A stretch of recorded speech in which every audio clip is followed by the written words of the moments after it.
Hello. Mimi niko salama. Eti kuna jambo unataka kuniambia?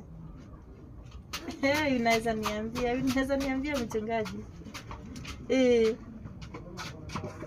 Eti nimeokoka? Si ndio nimeokoka. Ati matendo yangu inaonyesha eti sijaokoka? Hii hapana, nimeokoka. Kwani wewe ndio unaokoanga watu eti unasema sijaokoka? Wewe pastor, wacha hiyo maneno, mimi sitakangi mimi. Eti sitaenda mbinguni. Hiyo mbingu ni yako? Hiyo mbingu ni yako? Ama imepita hapo kwa nyuma ya nyumba yako eti unasema sitaenda mbinguni? Wacha nikuambie kitu moja. Mimi najua nimeokoka. Wewe ndio unaokoanga watu.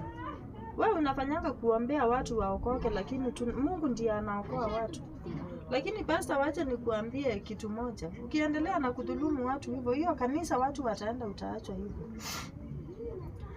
Mimi sitaenda mbinguni. Basi usiponipata kwa hiyo mbingu, ujue hiyo sio mbingu yenye tunaenda. Mimi najua nimeokoka na mimi najua naenda mbinguni. Mimi nimesema sitaki kushinda nikisumbuliwa. Eti sitoangi ushuhuda kwa kanisa.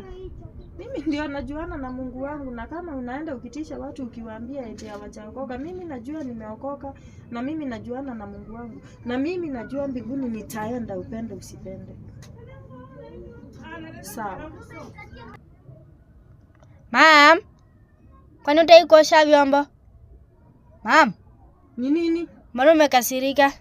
Mimi hiyo kanisa nitatoka. Bona? Imagine huyo pastor ananipigia simu anaanza eti kunitetesha eti sitaenda mbinguni. Eti kwa sababu Sunday sikutoa ushuhuda. Kwa hivyo kila siku lazima mtu ashindange akitoa ushuhuda mbele ya kanisa. Unatoa ushuhuda leo, unatoa ushuhuda kesho. Kwani watu hawachokangi? Maneno ya kutoa ushuhuda kila wakati itatokanga wapi?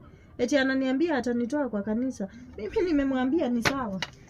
Hata nimekasirika hata hizi vyombo leo. Haki ya Mungu, wallahi mtakaa hivi. Mtu anaweza niambia aje sitaenda mbinguni. Hiyo mbingu nimemuuliza kama ni yake ama imepita kwa shamba yake huko nyuma. Mbona ananikosea na venye najitumanga kwa Mungu? Hiyo kanisa hata sitaenda tena. Sitaenda tena. Mimi siendi tena. Na umepika nini hapa? Umepika nini? Hakuna. Hii nyumba haina chakula. Sienda kuosha vyombo. Ni sawa, lakini leo manangu niko na hasira sana leo.